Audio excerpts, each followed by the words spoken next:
2020년 8월 4일 오후 6시 8분 베이루트 항구 근처에서 결혼식 사진을 찍던 사람들이 있었습니다. 쇼핑을 마치고 귀가하던 시민들이 있었습니다. 항구 창고 화재를 진압하러 출동한 소방관들이 있었습니다. 그리고 0.2초 뒤 그 자리에 있던 사람들과 건물, 차량이 한 번에 나수화장이 되었습니다. 직경 140m의 구덩이가 생겼고 폭심지에서는 TNT 1100톤에 맞먹는 에너지가 터져나왔습니다. 반경 10km 내 건물의 유리창에 동시에 산산조각 났고 충격파는 지중해를 건너 사이프러스까지 닿았습니다. 해당 폭발은 6년 전부터 예고되고 있었습니다. 2013년 9월 23일 몰도바 국적 화물선 MV 로서스호가 베이루트 항구 제9 부두에 닷을 내렸습니다. 원래 해당 선박이 향하던 곳은 베이루트가 아니었습니다. 조지아의 바투미항에서 출발해 모잠비크의 베이라항으로 향하던 중이었는데 항해 도중 엔진에 결함이 생겼습니다. 배는 수리를 위해 가장 가까운 항구를 찾았고 그곳이 베이루트였습니다. 로서스호의 화물칸에는 광산 폭약의 원료인 질산암모늄 2,750톤이 실려 있었습니다. 모잠비크 기업에 판매하기 위해 적재한 물량이었습니다. 비료로도 사용되는 질산암모늄은 평소엔 아무 일도 일어나지 않지만 특정 조건에서는 강력한 폭발을 일으킵니다. 대표적인 사례가 1995년 미국 오클라호마 시티 연방청사 폭탄 테러입니다. 당시 사용된 양은 약 2,300kg이었는데 건물 전면이 무너지고 168명이 사망했습니다. 로서스호에 실린 양은 그것의 약 1,200배였습니다. 선박의 수리는 끝냈지만 선주에게 문제가 생겼습니다. 베이루트 항구 당국이 선박의 출항을 막았었는데 이는 항구 사용료와 각종 비용을 내지 않으면 배를 내보낼 수 없다는 것이었습니다. 선주는 항구세를 낼 능력이 없었고 화물을 구매하기로 했던 모잠비크 기업도 인수를 거부하면서 상황이 복잡해지자 그가 선택한 해결책은 매우 단순했습니다. 천원과 선박 그리고 2,750톤의 화물을 모두 버리고 항구를 떠난 것이었습니다. 2013년 11월 레바논 법원은 로서스호와 화물 전체를 공실 압류했습니다. 배와 화물이 모두 법적으로 동결되면서 선원 4명은 전기도 없는 선박의 어둠과 열악한 환경에서 상황이 해결될 때까지 대기해야 했습니다. 봄도, 음식도, 물도 바닥난 상태였던 이들의 발밑에는 언제 터질지 모르는 2,750톤의 질산암모늄과 함께 머리 위로는 찌는 듯한 베이루트의 열기가 쏟아지는 지옥같은 선상연금 세월이 무려 10개월 동안이나 이어졌습니다. 선원들 중에는 우크라이나 국적자들이 포함되어 있었는데 이에 따라 우크라이나 외무부와 영사관 그리고 레바논의 변호사 샤벨 다그르 등의 도움을 통해 결국 2014년 8월 이들은 가까스로 배에서 내릴 수 있었습니다. 2014년 초 항구 측은 새로운 문제에 직면했습니다. 오랜 방치와 정비 부재로 선체 상태가 급격히 나빠지면서 로서스호가 선체 안에서 침몰 위기에 처한 것입니다. 배가 항구 안에서 가라앉으면 항구 전체의 운영에 지장이 생기는 데다 선내 화물칸에 적재된 위험물까지 수몰되는 최악의 상황이 올 수 있었습니다. 2014년 10월 항구관리당국은 질산암모늄 2,750톤을 선박에서 육상으로 강제 하역하기로 결정했습니다. 화물이 옮겨진 곳은 베이루트 항 내 12번 창고였고 불과 85m 떨어진 곳에는 높이 48m의 거대한 콘크리트 곡물 사일로가 있었습니다. 이곳에는 레바논 전체 곡물 비축량의 약 85%가 저장돼 있었고 사실상 국가의 식량 공급을 책임지는 핵심 시설이었습니다. 12번 창고는 원래 특별히 견고하게 지어진 위험물 보관 시설이 아니었습니다. 항구 내 여러 창고 중 하나로 선박이 들어오고 나갈 때 화물을 임시로 보관하는 공간이었습니다. 공식 명목은 임시 보관이었지만 실제 처리는 계속해서 늦춰지게 됩니다. 레바논의 정치 구조가 그 배경이었습니다. 레바논은 18개 종파가 공존하는 나라로 주요 국가직위는 종파별로 배분되는 이른바 고백주의 체계로 운영되는데 대통령은 마론파 기독교인, 총리는 수니파 무슬림, 국회의장은 시아파 무슬림이라는 식으로 자리가 나뉩니다. 해당 구조 안에서 행정부의 각 부처, 공공기관, 항구 같은 인프라 시설의 운영권도 정파적 이해관계에 따라 나뉘어 있었습니다. 세관은 감시만 할 뿐 처분 권한이 없었고 항구관에서는 보관만 할 뿐 폐기 권한이 없었으며 정부 부처들은 보고만 받을 뿐 명령 권한이 없었습니다. 즉 위험은 발견되었지만 누군가 결정을 내려야 할 때 그 결정을 내릴 수 있는 사람이 제도적으로 존재하지 않는 구조였습니다. 이러한 구조 속에서 12번 창고는 2,750톤의 질산암모늄과 함께 조용히 방치되었습니다. 화물이 12번 창고에 들어간 뒤부터 레바논 관세청은 해당 물질의 위험성을 인식하고 있었지만 문제는 이를 행동으로 옮길 수 없었다는 점이었습니다. 2014년부터 2017년 사이 관세청장 샤피크 메르이는 사법부에 총 6차례 공식 서한을 발송했고 내용은 일관됐습니다. 12번 창고 창고에 보관 중인 질산암모늄 2,750톤이 항구와 도시에 심각한 위협이 된다며 화물을 경매에 붙여 처분하거나 수출을 허가해달라는 것이었습니다. 방치될 경우 돌이킬 수 없는 사고가 발생할 것이라고 경고했습니다. 그러나 판사들로부터 돌아온 반응은 없었습니다. 6통의 서한은 모두 묵살되었고 답변을 보내지 않았거나 다른 담당 기관에 떠넘기거나 관할권 문제를 이유로 결정을 유보했습니다. 레바논 사법구조에서 이런 문제가 생기는 데는 이유가 있었습니다. 레바논 법원은 수십 년 동안 처리되지 못해 쌓인 사건들과 정치적 압력 그리고 종파적 이해관계에 따라 움직이는 판사 임명 구조 안에 갇혀 있었습니다. 판사가 정치적으로 민감한 결정을 내렸다가 특정 정파의 미움을 사면 정치적 표적이 되어 경력에 불이익이 생길 수 있는 구조였습니다. 12번 창고의 화학물질 처분은 그 자체로 여러 정치적 이해관계가 얽힌 문제였기 때문에 아무도 그 결정의 당사자가 되려 하지 않았습니다. 그렇게 질산암모늄 2,750톤은 문서상에서는 처리 검토 중인 상태로 묶여 있었고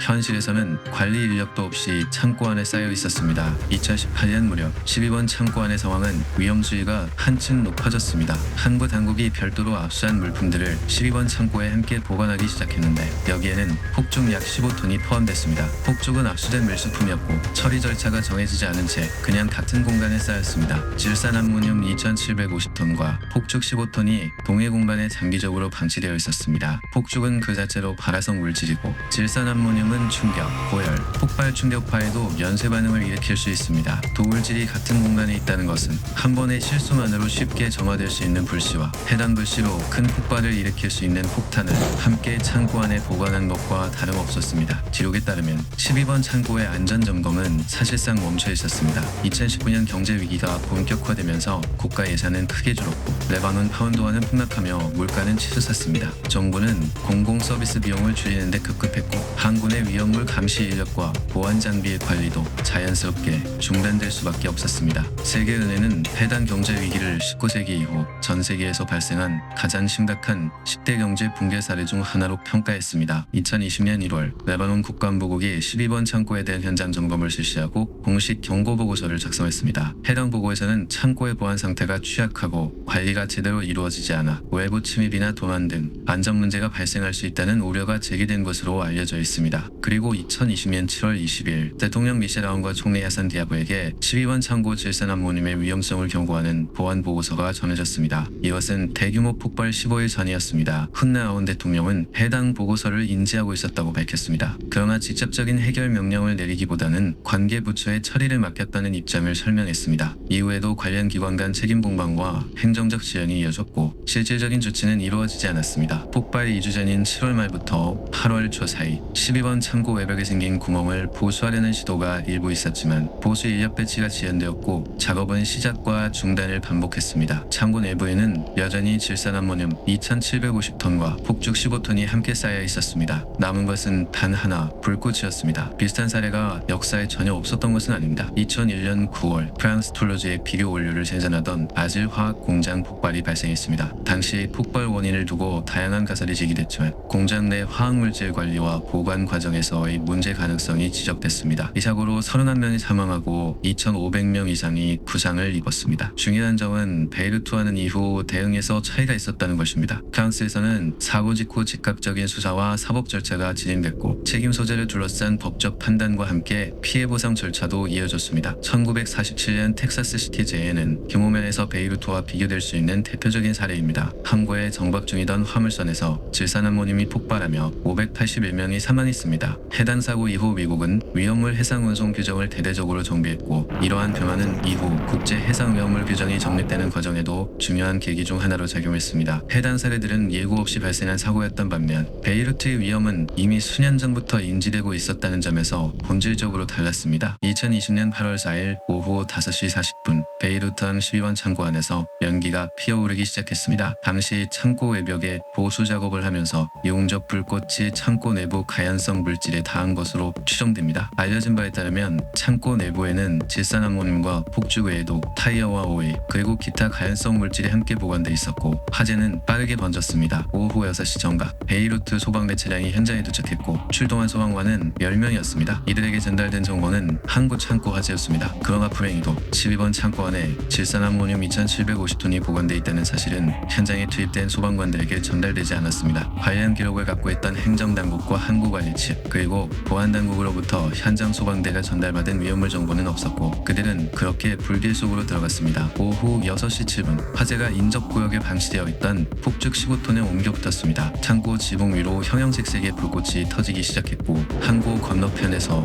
해당 장면을 바라보던 시민들이 스마트폰으로 영상을 촬영하기 시작했습니다. 화재 영상은 소셜미디어를 통해 빠르게 퍼져나갔습니다. 그러나 그 순간 아무도 알지 못했습니다. 그 성광이 질산암모늄 2750톤을 가열하고 있다는 사실을. 오후 6시 8분 질산암모늄이 열분의 임계점에 도달합니다. 질산암모늄은 일정 온도 이상에서 급격한 분해 반응을 일으키며 이 과정에서 다량의 고온 가스가 방출됩니다. 여기에 폭발 충격이나 강한 열이 동시에 가해지면 반응은 면쇄 폭발, 즉 폭갱 상태로 전환됩니다. 폭갱은 반응이 음속을 초과하는 속도로 전파되는 현상으로 에너지가 열이나 화염이 아닌 강력한 충격파의 형태로 방출됩니다. 미국 지질조사국의 지진 관측망은 이 순간 베이루트에서 규모 3.3에 해당하는 지진파를 감지했습니다. TNT 환산 기준 약 1.1킬로톤의 에너지였는데 이는 히로시마에 투하된 원자폭탄의 13분의 1에 해당하는 수준으로 핵폭발은 아니었지만 도시를 파괴하기에는 충분한 에너지였습니다. 폭심지에는 직경 140m, 깊이 43m 수준의 크레이터가 형성되었고 크레이터 안으로 지중해 바닷물이 흘러들어왔습니다. 항군의 창고시설 대부분이 파괴됐고 근처에 정박해 있던 선박들이 전복되었습니다. 인근의 주요 곡물사일로 역시 크게 파괴되며 기축된 곡물 상당량이 손실되면서 레바논 정부는 즉각적인 심량난에 직면하게 됩니다. 충격파는 베이루트 도심을 향해 초음속으로 퍼져나갔습니다. 반경 10km 내 모든 건물의 유리창이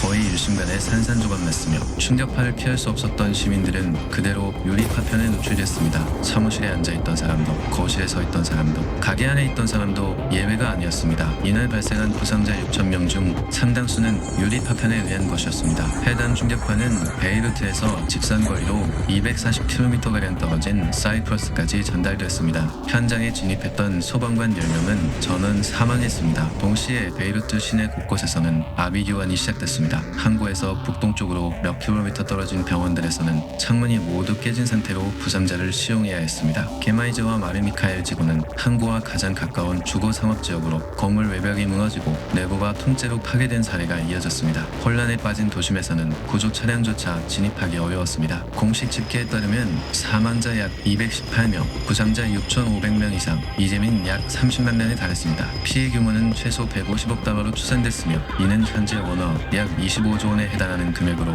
당시 레바논 GDP의 절반을 넘는 수준이었습니다. 12번 창고가 있던 자리는 해수가 차오른 거대한 구덩이가 되었고 항구기능 자체가 사라졌습니다. 식량과 물자의 85%에 달하는 수준을 수입에 의존하던 레바논에서 수도 항구의 기능 상실은 이미 심각했던 경제 위기와 맞물리며 국가적 재앙으로 이어졌습니다. 세계 각국에서 지원 물자와 구조대가 베이루트로 향했습니다. 프랑스 대통령 에마뉘엘 마크롱이 폭발 이틀 만에 베이루트를 직접 방문했고 국제사회의 지원 약속이 이어졌습니다. 그러나 피해 규모는 어떤 외부 지원으로도 단기간에 회복될 수 있는 수준이 아니었습니다. 폭발 6일 뒤인 2020년 8월 10일 레바논 전역에서 대규모 시위가 확산됐습니다. 시위의 일부는 외무부와 경제부 등 여러 정부 청사에 진입했고 경찰과의 충돌로 수백 명이 추가로 부상을 입었습니다. 그날 밤 하산 디아브 총리가 내각 전원의 총사퇴를 발표했습니다. 그는 사퇴 성명에서 레바논의 부패 구조가 이번 폭발보다 더 큰 문제였다고 밝혔습니다. 레바논 검찰은 2020년 8월 폭발과 관련된 수십 명을 구금했습니다. 전직 항구 관리자와 세관 관리,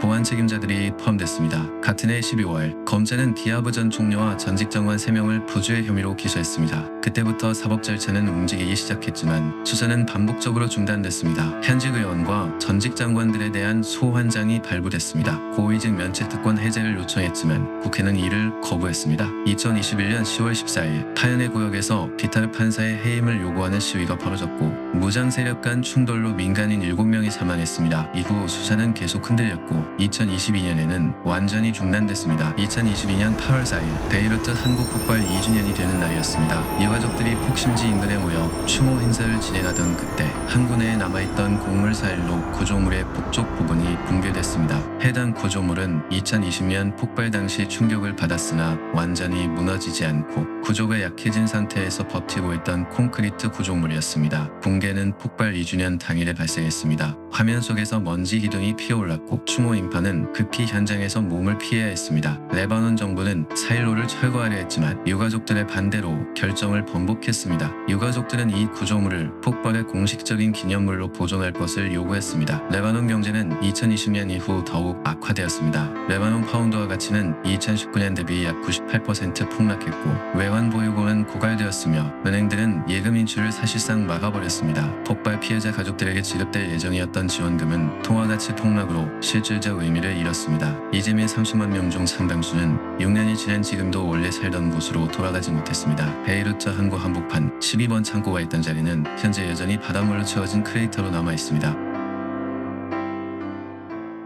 2019년 7월 18일 오전 10시 일본 교토시 후시미구의 한 3층 빌딩 안에서는 70명의 직원이 각자 작업을 이어가고 있었다. 10시 30분이 되자 현관문이 열리며 플라스틱 통 2개를 실은 카트 하나가 안으로 들어왔다. 통 안에는 40리터의 가솔린이 채워져 있었으며 카트를 밀고 들어온 남자는 사이타마현 출신의 41세 아오바 신지였다. 건물이 잿더미로 변하기까지 남을 시간은 그리 길지 않았다. 아오바 신지는 1978년 5월 사이타마현에서 태어났다. 부모의 이혼 이후 아버지로부터 상습적인 학대를 당하며 성장한 것으로 알려졌다. 당시 복지 기록과 주변인들의 진술에는 집안에서 이어진 폭력의 정황이 반복해서 나타났다. 결국 불안정했던 유년기의 경험은 성인이 된 이후에도 정서적으로 이어지며 범죄의 길로 이어졌다. 2012년 6월 20일 아오바 신지는 편의점 강도 혐의로 체포되었으며 법원은 그에게 징역 3년 6개월을 선고했다. 이바라키현 일대에서의 생활 행적이 수사 과정에서 일부 확인되었으나 타인과의 교류나 그의 구체적인 행적이 담긴 기록은 거의 남아있지 않았고 시간이 흘러 그는 2016년 1월 만기 출소했다. 출소 직후 아오바 신지는 사이타마시 보호관찰소에서 생활을 시작했다. 이 시기 그는 교토 애니메이션이 주최하는 교토 애니메이션 소설대상에 자신의 작품을 제출했다. 해당 공모전은 매년 수천 편의 원고가 접수되며 수상작은 실제 애니메이션 제작의 원작 후보로 검토되는 등 창작자들에게 공신력 있는 기회로 인식되어 왔다. 그가 제출한 작품은 공모전에서 낙선했으며 낙선 직후의 구체적인 행적이나 반응에 대한 당대의 기록은 남아있지 않다. 다만 이후 진행된 심리감정 과정과 공판 기록을 통해 이 시점이 범행 동기의 핵심인 내 소설의 아이디어를 도용당했다는 망상의 출발점으로 지목되었다. 낙선이라는 사실은 그의 내면에서 작품 도용이라는 확신으로 굳어졌다. 낙선이라는 객관적 결과와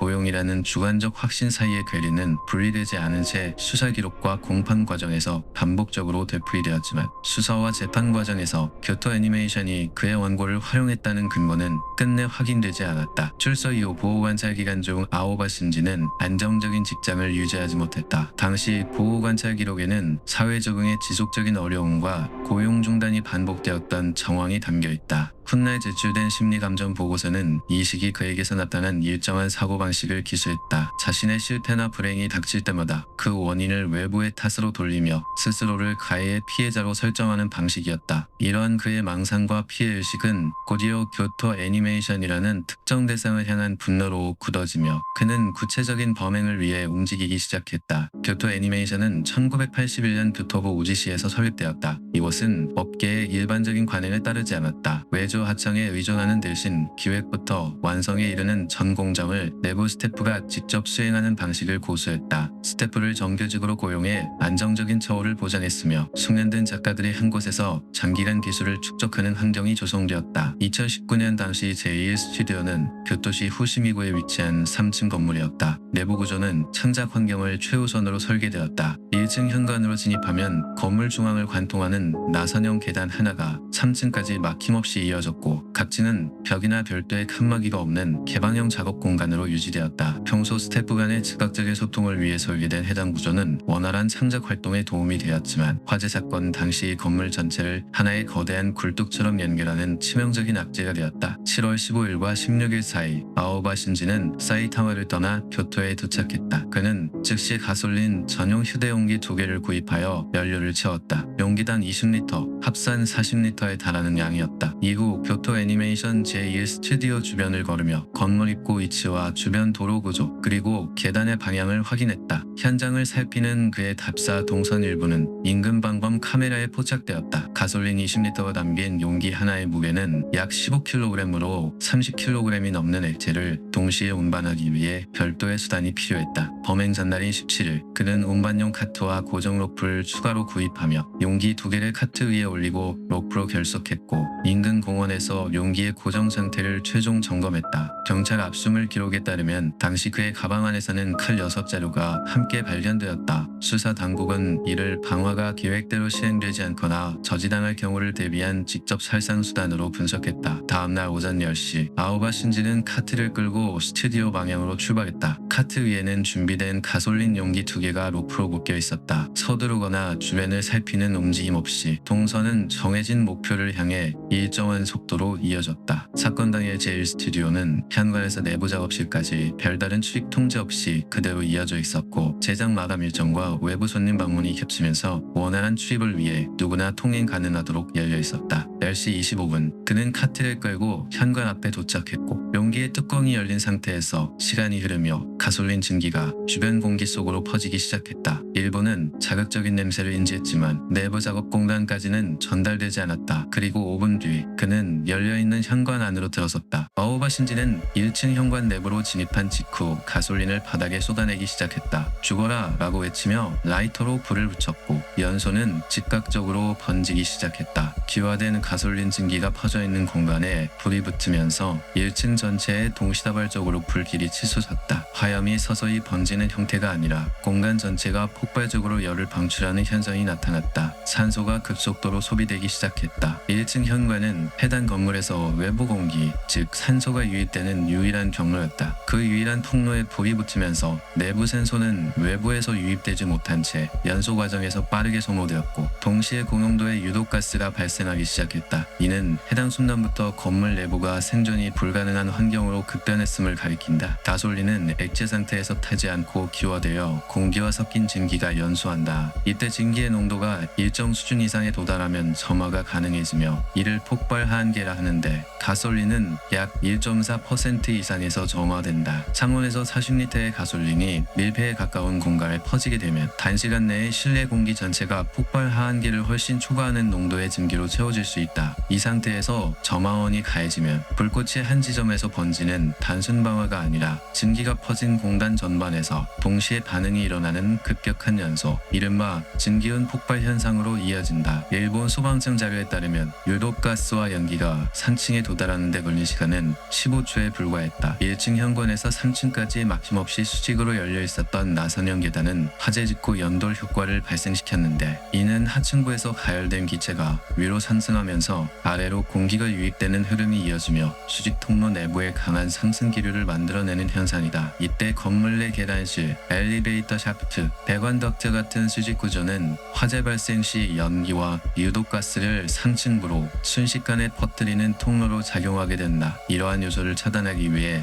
현대 건물 설계에는 방화 계단실과 방화문, 각 층의 수평연기 차단 구조가 포함되지만 1990년대 당시에는 이러한 기준이 지금만큼 엄격하지 않았고 제1스튜디오는 기준을 충족한 상태에서 각 층이 열린 나선형 계단 구조로 설계되어 있었다. 교토대학 반지연구소 니시노 토모아키 준 교수의 분석에 따르면 발화 후 30초 이내 연기는 초당 3에서 5m 속도로 수직 상승했다. 이는 성인이 계단을 전력으로 뛰어오르는 속도를 앞서는 수준으로 3층에 있던 사람들이 상황을 인지하기도 전에 연기가 먼저 도달하는 속도였다. 결국 기와 가솔린이 만든 증기운 폭발 환경과 연돌 효과 속에서 내부 구조는 유독가스의 확산을 지연시키거나 피난 시간을 확보할 수 있는 조건이 아니었다는 것이 소방 및 방재 분야 전문가들의 공통된 사후 분석이다. 3층까지 도달한 화재 연기는 대피를 위한 최소한의 물리적 시간조차 허용하지 않았다. 화염 소리나 연기 냄새를 감지한 3층 스태프들이 움직이기 시작했다. 옥상으로 향하는 출구는 3층 계단실 끝에 옥상문이었다. 해당 문을 열면 지붕 위로 나올 수 있었고 거기서 인접 건물이나 사다리를 통한 탈출이 가능했다. 건물 내부에서 화염을 피해 이동할 수 있는 경로는 1층 즉시 탈출을 제외하면 사실상 옥상 방향뿐이었다. 20명 이상이 옥상으로 향하는 계단에 몰려왔다. 동시에 나선형 계단을 타고 상승한 고온의 유독가스가 3층 천장 아래에 축적되기 시작했고 계단실 상부의 연기 농도는 빠르게 치명적인 수준에 근접했다. 옥상 문에 도달한 사람들이 살기 위해 필사적으로 문을 열려고 시도했다. 그러나 3층 천장 아래에 쌓인 고온의 유독가스로 내부 압력이 상승한 상태였고 좁은 계단실에는 20명 이상이 밀집하면서 시야는 이미 거의 차단돼 있었다. 문은 안쪽으로 당겨야 열리는 되는 구조였지만 다급히 탈출하려는 인파가 문 주변에 몰리며 개방 방향과 반대되는 힘이 겹쳐 문은 쉽게 열리지 않았다. 즉 살기 위해 올라가려는 힘이 오히려 이들을 살 수 없게 만든 상황이었다. 교토부 경찰 검시 기록에 따르면 옥상 문에서 약 2m 떨어진 계단실에서 다수의 사망자가 서로 뒤엉킨 상태로 발견되었다. 사망 원인은 유독가스에 의한 질식이었다. 문 너머에는 외부 공기와 생존 가능한 공간이 있었기에 이들의 안타까운 비보는 많은 이들에게 충격으로 전해졌다. 옥상으로 향하는 계단에서 탈출이 막히는 동안 3층 창문을 통해 외부로 나온 사람들이 있었다. 창틀을 붙잡고 매달리거나 뛰어내리거나 인접 구조물로 이동하려는 시도였다. 해당 장면은 지상에서 목격된 것으로 전해진다. 그러나 내부는 이미 산소가 소진된 채 가연성 가스가 축적된 상태였고 창문이 열리며 외부 공기가 유입되는 순간 그 창을 통해 불꽃이 폭발적으로 분출됐다. 이른바 팩드래프트 현상이었다. 창문이 열림과 동시에 화염은 외부로 쏟아져 나오는 통로로 바뀌었다. 오전 10시 30분 폭발음과 함께 시작된 불길은 순식간에 건물 전체로 번져나갔다. 화염을 등지고 밖으로 뛰쳐나온 아오바 신지는 건물에서 벗어나려 했고 그를 뒤따라 나온 일부 직원들의 추격이 이어졌다. 5분 뒤 그는 건물에서 약 100m 떨어진 민가 앞에서 발견되었다. 다리에 화상이 심해 더 이상 이동하지 못한 채 바닥에 쓰러진 상태였다. 전신에는 자신이 살포한 가솔린이 연소하며 남긴 광범위한 화상 흔적이 남아있었다. 신고를 받고 출동한 경찰이 현장을 통제하며 그를 확보했다. 거친 숨을 몰아쉬며 바닥에 누운 채로 그는 경찰에 향해 같은 말을 반복했다. 현장 기록에는 매소설을 훔쳤다는 그의 진술이 남아있다. 등 뒤에 제 스튜디오 건물에서는 여전히 검은 연기가 치솟고 있었다. 소방차는 발화 후 수분 이내에 도착했다. 화재 진압이 완료된 시각은 발화로부터 약 5시간이 경과한 오후 3시 19분이었다. 3층 건물은 전소되었다. 콘크리트 외벽 일부가 서 있었고 그 안쪽은 재와 녹아내린 금속 구조물이 남았다. 소방국 최종 보고에 따르면 해당 사건에서 사망자 36명, 부상자 33명이었으며 이후 교토부 경찰은 사망자 신원 확인 작업에 들어갔다. 36명, 전원의 이름과 나이, 직책을 공식 발표하는 데 걸린 시간은 2019년 8월 2일부터 27일까지 26일이었다. 대부분 20대에서 40대 사이였다. 작화, 색채 디자인, 배경 미술, 촬영, 편집, 각 담당자들의 자리에서 그날 아침 작업을 하고 있었던 사람들이었다. 그 이름들 중에는 1970년대부터 반딧불이의 묘와 아키라 작화에 참여하며 당시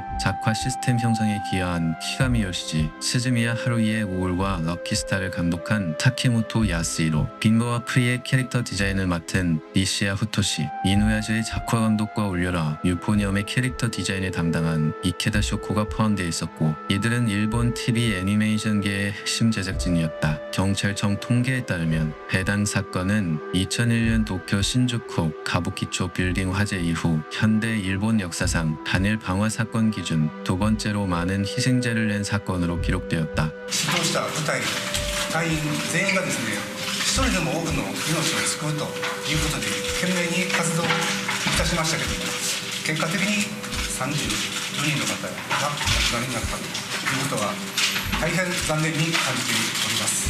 昼間の火災であれだけの規模で燃焼しているということが、私の経験からも今までないと、今回いろいろ報道されている中でやはりやりきれないというのは正直でございます。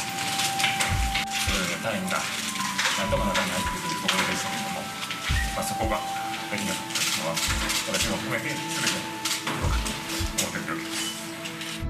사건 이틀 뒤 교토 애니메이션은 전 세계에서 모인 기부금이 33억 엔을 넘어섰다고 발표했다. 이후 기부는 계속 이어졌고 누적 금액은 40억 엔을 상회한 것으로 집계되었다. 일본 국내뿐 아니라 미국의 애니메이션 대급사인 센타이 필름웍스가 개설한 모금 창구를 중심으로 미국, 유럽, 아시아 등 각국에서 개인 기부가 이어졌다. 교토 애니메이션 측은 이 기금의 사용 방향을 유족 지원, 사무 재건, 제작 환경 복구로 공식화했다. 범인 아오바 신지는 전신 화상 면적이 90%를 넘는 생존 한계 상태였다. 7월 26일 오사카의 의료기관에서 자가배양 피부 이식 수술이 시행되었다. 환자 본인의 피부 세포를 소량 채취해 대량으로 증식시킨 뒤 화상 부위에 덮는 방식이었다. 당시 이러한 규모의 이식이 적용된 사례는 일본 내에서 드물었으며 특히 타인의 피부 조직을 전혀 사용하지 않고 오직 자가배양 피부와 인공 피부만으로 중증 화상 환자를 살려낸 것은 세계적으로도 유례가 드문 사례로 알려졌다. 해당 이례적인 조치는 범인이 법정에서 자신의 행위에 대해 직접 진술하도록 하기 위한 수사당국과 의료진의 판단이었다.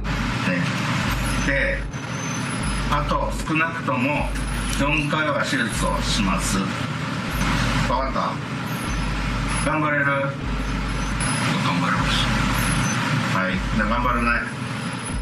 2020년 4월 제 스튜디오 건물 해체가 완료되었다. 사건 발생 후 약 9개월이 걸렸다. 그 자리에 무엇을 남길 것인가를 두고 교토시, 교토 애니메이션, 유족 대표들 사이에 협의가 시작되었다. 위령비 설치에 대한 논의가 공식적으로 개시되는 동안 빈 부지로 남겨졌다. 사건 발생으로부터 4년 1개월 만인 2023년 9월 5일 교토지방재판소에서 첫 공판이 열렸다. 법정에선 아오바 신지는 검사의 기소 내용을 인정하면서도 두 가지 주장을 고수했다. 그렇게 많이 죽을 줄은 몰랐다. 그리고 소설 도용 주장은 끝내 철회하지 않았다. 2024년 1월 25일 교토지방재판소는 아오바 신지에게 사형을 선고했다. 재판부가 판결의 핵심으로 인정한 것은 완전 책임 능력 그리고 계획적 고의적 살상이었다. 범인이 주장한 피해의식과 소설 도용에 대한 망상은 형사 책임을 간경하는 근거로 채택되지 않았다. 판결의 근거는 단일 지점으로 수렴되었다. 범행 전 수개월에 걸친 사전 준비 행적과 교토 현장 답사 기록, 가솔린 카트 로프 시칼의 구매 이력은 우발적 범행이 아님을 증명하는 기록으로 사용되었다. 특히 건물의 주요 출입구이자 공기 유입 경로였던 1층 현관을 발화 지점으로 선택한 행위는 대피 경로를 차단한 계획적 행위로 평가되었다. 선고 직후 방청석 곳곳에서 오열이 터져나온 것으로 전해졌다.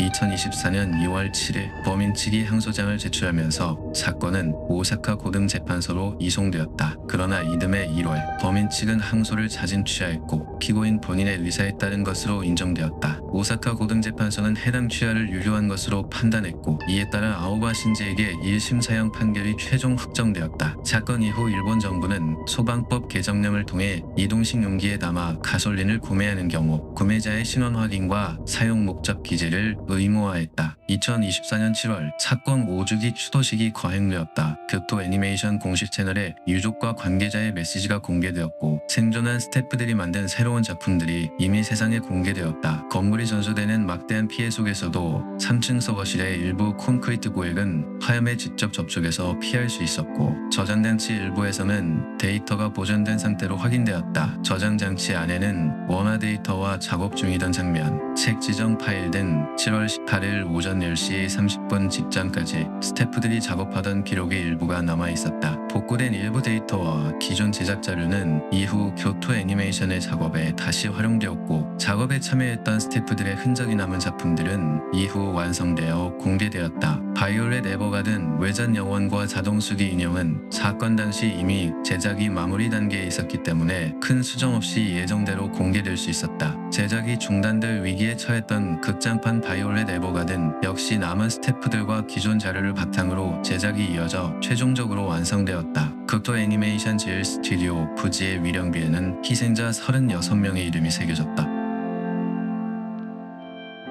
북대서양 수면 아래 3,800m 지점에는 지구상에서 가장 널리 알려진 난파선인 1912년 침몰한 타이타닉호의 잔해가 남아있습니다. 이를 직접 목격하는 일은 누군가에게는 흥미없는 일로 여겨지기도 또 다른 누군가에게는 평생 단 한 번의 기회로 여겨지기도 했죠. 2023년 6월 18일 오전 억만장자들의 오랜 기다림 끝에 갈망은 현실이 되기 시작했는데요. 북대서양의 차가운 수면 위에서 출발 신호를 받고 잠수를 시작했지만 그 여정이 되돌릴 수 없는 방향으로 향하고 있다는 사실을 그 누구도 인지하지 못하고 있었습니다. 2009년 스톡턴 러시와 기에르모 제닐라인이 시애틀 인근에서 오션게이트라는 회사를 설립했습니다. 이들의 사업의 구상은 단순했는데요. 불유층 고객에게 타이타닉 잔해를 직접 눈으로 보여주는 상업용 민간 심해 탐사였죠. 탑승권 한 장의 가격은 25만 달러로 이는 한화 기준 무려 3억 3천만 원에 달하는 거금이었습니다. 회사의 핵심 자산은 잠수정이었습니다. 오션게이트는 사이클롭스 시리즈를 거쳐 타이탄을 개발했는데요. 타이탄은 선체의 앞뒤 끝단이 티타늄으로 중앙 원통 구간이 탄소섬유 복합재로 이루어진 이종 구조로 설계되었죠. 탄소섬유는 무게 대비 강도가 강철의 수배에 달하는 소재로 항공기동체나 F1 경주용 자동차 차체에 주로 사용되는 첨단 재료입니다. 오션게이트는 해당 선택을 경량화와 비용 절감을 동시에 달성한 기술적인 혁신으로 소개했습니다. 여기서 중요한 사실은 탄소섬유는 당기는 힘, 즉 인장력에는 매우 강한 소재입니다. 그러나 반복적으로 압축했다가 팽창시키는 하중에 취약한 특성이 특성이 있는데요. 잠수정이 심해로 내려갈 때마다 발생하는 압축과 해수면으로 떠오를 때의 팽창은 탄소섬유 내부의 층간 박리를 유발하고 해당 현상은 사이클이 반복될수록 점차 누적되죠. 해당 균열은 초음파나 엑스선 같은 방법으로 내부를 들여다보지 않으면 육안으로는 식별할 수 없어 박리 진행 여부를 결코 알 수가 없는데요. 이로 인해 항공업계가 탄소섬유 동체에 반드시 비파괴 검사를 의무화하는 이유가 바로 여기에 있습니다. 그러나 타이탄의 탄소섬유 산체에 대해서는 이러한 비파괴 검사가 이루어지지 않았죠. 그리고 2018년 1월 해당 사실을 이미 문서로 정리해 경영진에 제출한 사람이 회사 내부에 존재했습니다. 데이비드 로크리지는 당시 오션게이트의 해양작전 이사였습니다. 2018년 1월 그는 타이탄 설계의 안전 문제 26건을 담은 보고서를 경영진에 제출했는데요. 보고서의 핵심 지적 사항은 선체 비파괴 검사의 부재와 관측창의 설계 결함 두 가지였죠. 자료에 따르면 당시 관측창의 압력 전격은 수심 1300m였으나 목표 지점인 타이타닉호의 수심은 약 3800m입니다. 이는 목표 수심의 3분의 1 수준에 불과한 부품이 실제 선체에 장착되어 운용될 계획이었다는 것을 의미했는데요. 로크리지는 보고서를 제출한 같은 해에 회사에서 해고되었습니다. 2018년 8월 15일 오션게이트는 내부 안전 문제를 제기했던 로크리지를 상대로 기밀 정보 유출과 계약 위반을 이유로 소송을 제기했습니다. 이에 로크리지는 맞소송으로 대립하며 그의 답변서에는 회사 측의 탄소섬유 결함 은폐 의혹이 구체적으로 담겼는데요. 기술적 경고가 법적 공방으로 번지면서 해당 과정이 선체의 내부 안전 검토를 실질적으로 차단하는 결과로 이어지게 되었고 결국 타이탄의 선체 내부에서 진행되던 박리 현상은 개선의 여지가 사라진 채 그대로 수면 아래로 묻히게 되었습니다. 외부에서도 경고는 반복되었습니다. 보잉 소속 엔지니어 그룹과 해양기술학회, 심해 탐사 전문가 론 맥켈럼 등이 독립 인증과 표준 주주를 각각 요구했는데요. 하지만 오션게이트 측의 공식 입장은 그들의 요구 앞에서도 흔들리지 않았죠. 기존의 인증 체계는 혁신의 속도를 따라오지 못하는 구시대적 규제라는 것이 설립자들의 주장이었습니다. 하지만 2021년부터 2023년 사이 지속 제기된 전문가들의 우려는 미 국가교통안전위원회의 최종 보고서의 기록으로만 남게 됩니다. 2020년부터 2021년 사이 타이탄은 메릴랜드주에 위치한 심해 시험 시설에서 압력 제한 테스트를 무인 상태로 4차례 실시했습니다. 수심 4200m에 달하는 하중이 가해진 뒤 얕은 수심에서의 테스트 자망 11회를 추가로 진행했는데요. 당시 수행된 유무인 테스트는 오션게이트의 자체 기준을 통과했죠. 이후 2022년까지 타이탄은 타이타닉 잔해 탐사를 포함해 무려 총 80회 이상의 자망을 수행했습니다. 2022년 7월 15일 80번째 자망에서 기록장치의 이상 신호가 포착됩니다. 타이타닉 탐사를 마치고 상승 도중 실시간 모니터링 시스템의 변형률 센서에서 영구적인 수치 변화 신호가 기록된 것인데요. 이는 해당 잠수정의 탄소섬유 증간 박리가 시작되었다는 것을 의미했죠. 불행 중 다행으로도 당시 자망은 별다른 사고 없이 무사히 마무리되었지만 이상 신호가 명백히 발생했음에도 오션게이트 측은 무사규현이라는 결과로 인해 잠수정의 설계 안전성을 더욱 과신하게 되었고 이는 머지않아 발생할 사고의 신호탄이 되었습니다. 타이탄의 조종석에는 상업용 표준 장비 대신 게임용 무선 패드가 놓여 있었습니다. 이는 시중에서 $30 정도로 판매되는 로지텍 F710이라는 상용 블루투스 제품이었죠. 러시는 이를 인터뷰에서 비용 효율적 혁신의 사례로 직접 소개한 바 있는데요. 하지만 교통안전위는 실시간 결정성 결여를 지적합니다. 이는 신호 간섭에 취약하고 명령 실행이 지연될 수 있는 시스템이 심해에서는 치명적으로 작용할 수 있어 이러한 설계적 결함은 극한 환경 신뢰성에 의문을 남겼습니다. 2023년 5월 라스베이거스의 금융투자가 제이 블룸이 잠수정 탑승 제안을 최종 거절했습니다. 그가 안전에 대한 우려를 표명하자 러시는 문자를 통해 안전하다며 회유했는데요. 블룸은 이 과도한 확신 속에 숨겨진 위험을 직감하고 끝내 탐험 대열에서 스스로 이탈했죠. 그리고 그의 직감은 정확했습니다. 탐험가 크리스 브라운을 비롯한 여러 전문가들도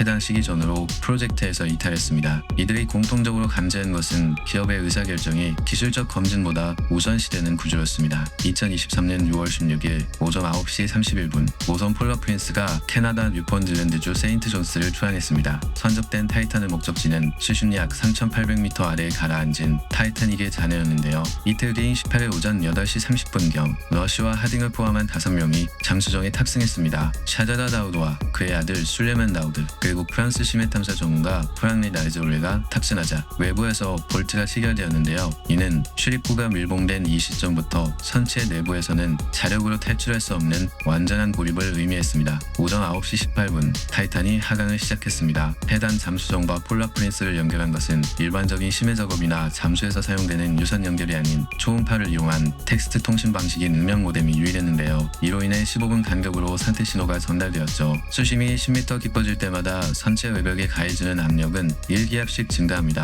이는 목표 지점인 수심 3,800m에 도달할 경우 선체 외벽에는 1제곱미터당 하중 3,800톤 수준에 달하게 되는데요. 이는 중형 자동차 2,500여 대의 무게가 한 지점을 중심으로 사방에서 동시에 짓누르는 것과 같은 압력이었습니다. 오전 10시 47분경 타이타노는 별다른 이상 증세 없이 하강을 이어가던 도중 수심 3,341m 지점에서 갑작스레 하부 철제 무게추 2개를 투하했습니다. 이는 탑승자들이 비상부력 확보를 위해 상승 절차를 시작한 것으로 추정되며 선체에서 비정상적 소음이나 결함 가능성이 제기됩니다. 잠수정으로 전송되고 있던 신호는 47분 33초를 마지막으로 중단되었습니다. 같은 시각 수킬로미터 떨어진 폴라 프린스 선체에서 거대한 충격음이 감지되었는데요. 해저에서 발생한 음향 에너지가 수면까지 전달된 것입니다. Yeah. We should be about 500 meters, 30. Is that right?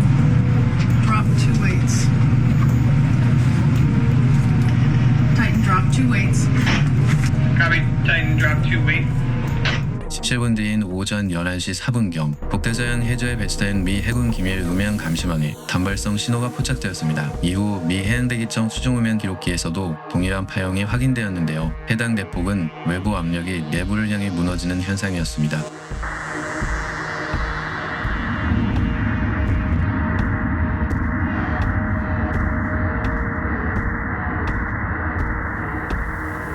(2025년 10월 2일) 공개된 미 교통안전위원회 보고서에 따르면 반복된 잠함으로 탄소 섬유 전체 내부에 층간 방리가 누적되어 구조 강도가 임계점 이하로 떨어진 상태였고 외부 압력이 350기압을 넘어서자 선체가 내부로 붕괴했습니다. 당시 붕괴 속도는 음속이 근접해 선체가 순식간에 형체를 잃었으며 밀폐된 내부 공기는 극한의 압력으로 급격히 한 점을 향해 압축되었습니다. 내부의 모든 것은 단 0.02초라는 찰나의 순간에 엄청난 열과 압력 속에서 증발하듯 함몰되었는데요.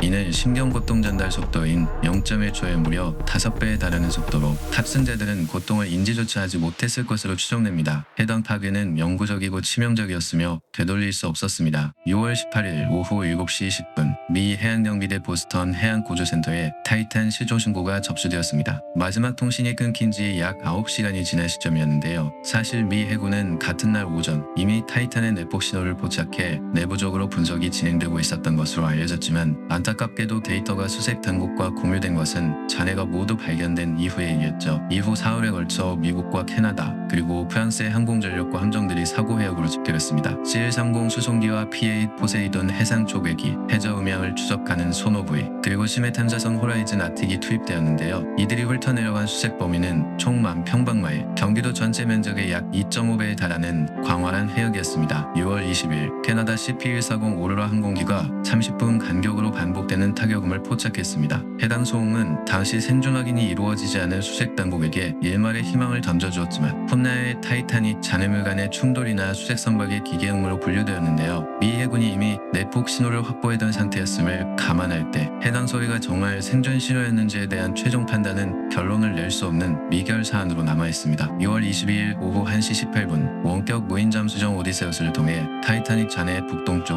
약 500m 지점에서 마침내 타이탄의 잔해가 발견되었습니다. 현장에는 천미고와 선체 캡슐의 파편들이 수심 3,800m 해저에 흩어져 있었는데요. 그 모습은 고압에 의해 붕괴된 당시의 상황을 여실히 드러냈습니다. 같은 날 오후 4시 30분 미 해양경비대는 선체 내압실의 내폭 발생 사실을 공식 발표하며 사고가 충분히 예방 가능했음을 지적했습니다. 탄소 섬유, 티타늄 접합부 피로 손상과 내부 경고 목살이 겹쳐 반복 자망으로 가속된 층간 방리가 붕괴를 유발한 결정적 트리거였음이 드러나며 이는 국제 심해 탐사 장비의 인증과 운영 기준 재정비 계기가 되었습니다. 1912년 4월 15일 타이타닉이 북대서양 아래로 가라앉는 데에는 2시간 40분이 소요되었고 111년 뒤인 2023년 6월 18일 그 잔해를 향해 내려가던 타이타노가 소멸하는 데 걸린 시간은 단 0.02초였습니다. 타이탄이 향하던 곳은 절대 침몰하지 않는다는 확신으로 건조되었던 거대 선박 타이타니코의 잔해였죠. 하지만 아이러니하게도 두 사건 모두를 관통하는 것은 기술적 검증보다 앞섰던 인간의 과신이었습니다. 한 세기가 넘는 시간의 간극이 무색할 만큼 두 비극의 원인은 너무나도 닮아 있었고 그 간극은 끝내 좁혀지지 않은 채 또 하나의 기록으로 남게 되었습니다.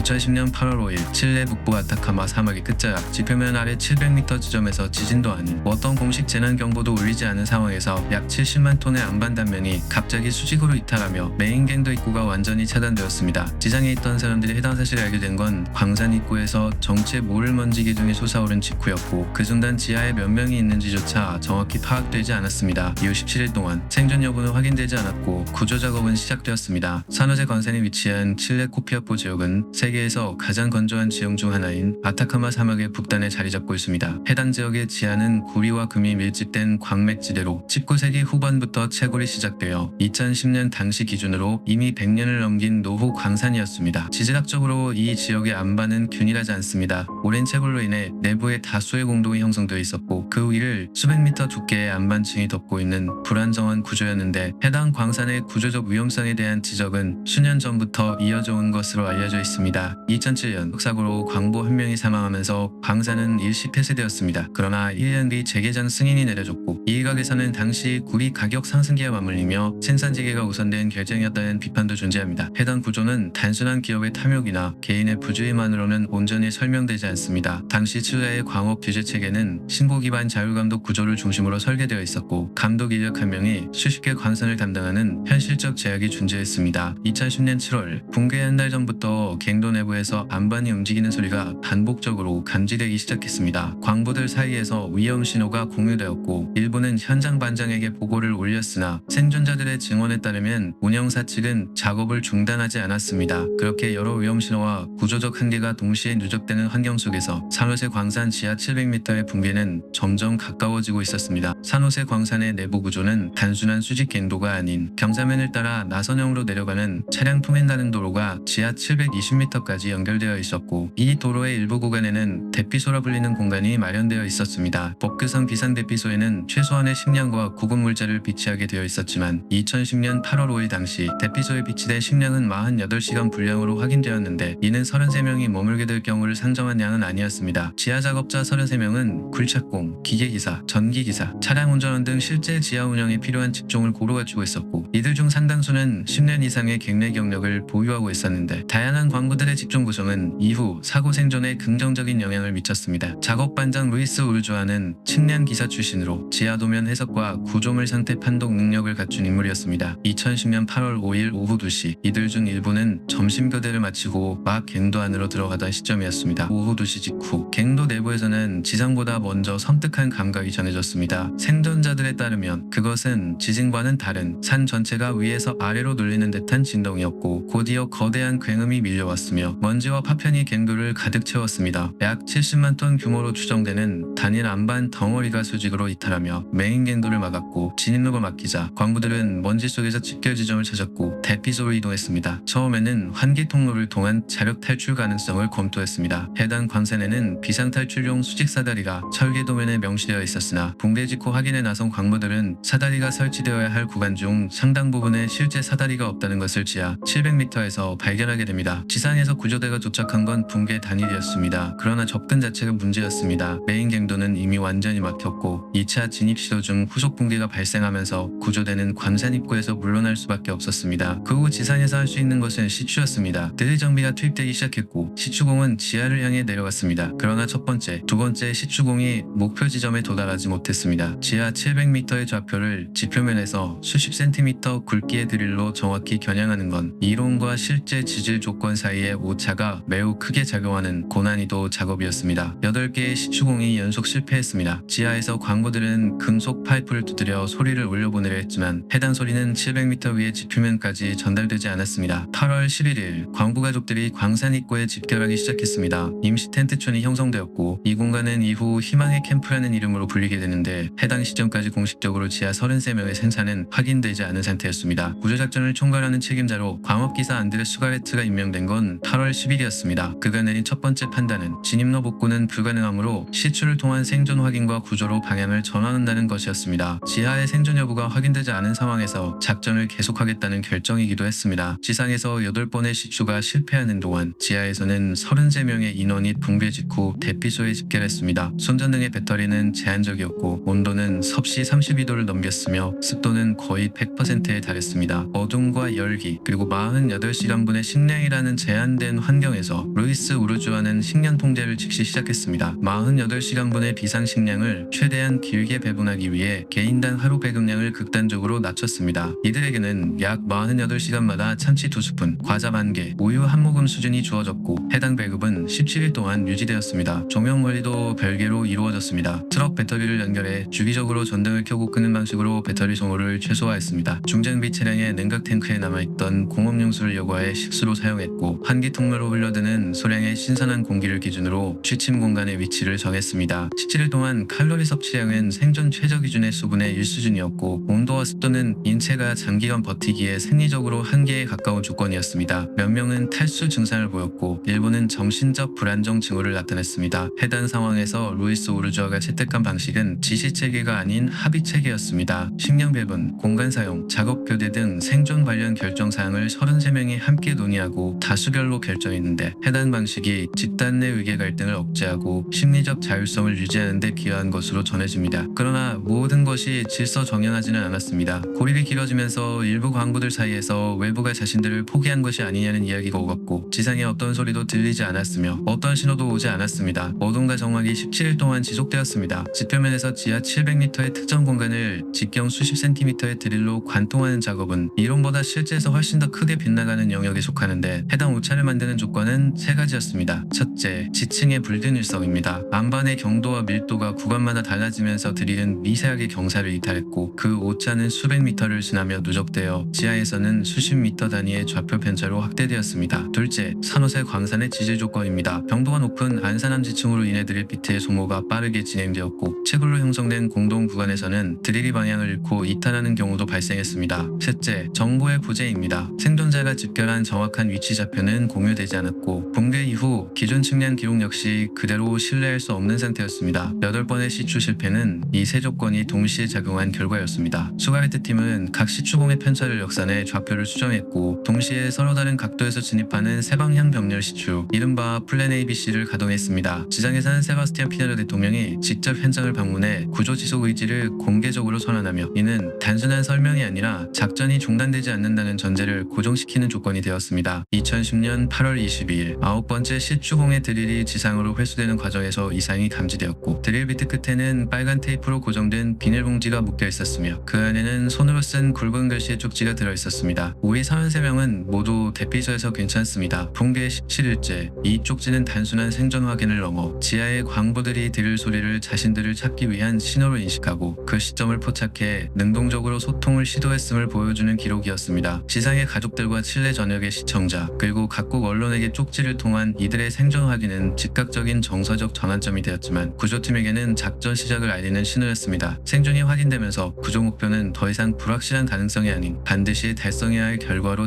전환되었습니다. 이후 수가레트는 인터뷰에서 그 순간을 회상하며 이렇게 말했습니다. 쪽지를 읽는 순간 내가 어떻게 이들을 꺼낼 것인가 라는 질문으로 완전히 바뀌었다. 생존이 확인된 이후 구조 작전은 두 개의 과제를 동시에 수행하는 병렬 구조로 전환되었습니다. 하나는 지하 700m에 고립된 인원들이 구조 완료 시점까지 생존 상태를 유지하도록 지원하는 것이었고 다른 하나는 사람이 통과할 수 있는 직경의 통로를 해단 깊이까지 확보하는 것이었습니다. 첫 번째 과제를 위해 팔로마라 불린 직경 약 12cm의 보급튜브가 운용되었으며 기존 시추공을 통해 식량과 의약품, 통신장비, 산소 공급 장치 그리고 소형 카메라가 순차적으로 전달되었고 8월 25일 카메라가 지하에 도달하면서 광부들의 모습이 처음으로 지상에 전송되었습니다. 두 번째 과제를 위한 시추는 세 방향에서 동시에 진행되었습니다. 플랜 A는 소형 시추기를 이용한 직경 확장 방식, 플랜 B는 석유 탐사용 대형 로터리 드릴, 플랜 C는 고압 시추 장비를 활용하는 방식으로 구성되었습니다. 이 중 플랜 B가 가장 빠른 굴착 속도를 보이며 주 작전으로 전환되었으나 9월 초 안산암 지층에 진입하면서 속도가 급격히 저하되었고 9월 17일에는 드릴날이 파손되면서 작전이 일시 중단되어 교체 부품 확보를 위한 긴급 물류가 가동되었습니다. 해당 시점에서 구조팀은 단기 작전이 아닌 장기 유지 체계로 전환되었으며 심리 전문가 팀이 상주하면서 지하와의 일일 소통 프로토콜이 운영되었습니다. 각 인원의 심리 상태와 건강 상태, 가족 관계가 개별적으로 관리되었고 지상에서는 매일 일정 시간에 맞춰 기도 방송과 가족들의 메시지가 전달되었습니다. 지하에서는 9월 중순 이후 자발적인 규율이 형성되었고 33명은 하나의 집단으로 기능하는 내부 질서를 유지한 상태였습니다. 동시에 구조 전용 캡슐이 설계되었습니다. 칠레 해군 기술진이 제작한 페닉스는 직경 약 54cm, 길이 약 4m의 원통형 구조로 내부에는 산소 공급 장치와 통신 장비, 환경 제어 시스템이 포함되었습니다. 이 캡슐은 완성될 통로, 직경보다 최소한의 여유만을 두고 설계되었으며 벽면과의 간격은 수 센티미터 수준에 불과했습니다. 10월 9일 플랜 피해 드릴이 지하 622m 지점에서 광부들이 대기하던 공간과 연결되었고 드릴을 두드린 진동이 지상의 계측 장비에 기록되며 접촉이 확인되었습니다. 그러나 통로 상부 96m 구간에 강철 케이싱을 삽입하는 안정화 작업이 선행되어 즉각적인 구조는 이루어지지 않았습니다. 케이싱 삽입에는 약 이틀이 소요되었고 10월 10일 밤 최종 안전 점검이 완료되면서 구조 개시는 10월 13일 자정 직후로 결정되었습니다. 이는 불안정한 안반으로 인해 캡슐 이동 중 낙석 위험을 제거하기 위한 조치였습니다. 2010년 10월 13일 0시 11분 구조용 캡슐 페닉스 2호가 지표면에 도달하며 첫 번째 생환자가 확인되었습니다. 33명 중 건강 상태가 가장 양호한 광부 플로렌시오 아발로스가 첫 탑승자로 선정되어 지상에서 가족과 제외했습니다. 이후 구조는 일정한 주기를 유지하며 진행되었고 각 광부가 캡슐에 탑승해 지하 700m를 상승하는데 약 15분이 소요되었으며 지상에서 의료 점검과 다음 탑승 준비까지 포함하면 한 사이클은 약 1시간 단위로 반복되었습니다. 같은 날 21시 55분 마지막 광부 루이스 우르조아가 지상에 도달했습니다. 작업 반장이었던 그는 마지막 순서를 선택했고 지상에서 대기하던 세바스티안 피녀라 대통령에게 구조 완료를 보고했습니다. 저는 제 직무를 다했습니다. 33명을 이끌었고 33명 모두 대통령께 전달합니다. 33명 전원이 지상으로 귀환하는 데 걸린 시간은 총 22시간 37분이었습니다. 이후 10월 14일 지하에서 구조를 지원하던 대원 6명까지 철수하면서 페닉스 작전은 공식적으로 종료되었습니다. 22시간에 걸친 구조 이후 사건은 언론에서 기적으로 정리되었지만 상환자들은 장기적인 외상 후 스트레스, 공포, 수면장애, 사회적 고립 등 복합적 문제를 겪었습니다. 일부는 원래 직장으로 복귀하지 못했고 영화와 언론 보도, 지원기금 배분을 둘러싼 갈등도 이어졌습니다. 2020년에는 광산부지에 기념관이 조성되었지만 대피소 공간은 봉인되어 일반인 출입이 제한됩니다. 당시 드릴을 통해 전달된 붉은 글씨 쪽지는 현재 칠레 국립박물관에 보존되어 있습니다. 33명이 고립되었던 산호세 광산은 사람들의 기억 속에 기적이라는 단어로 남겨졌습니다.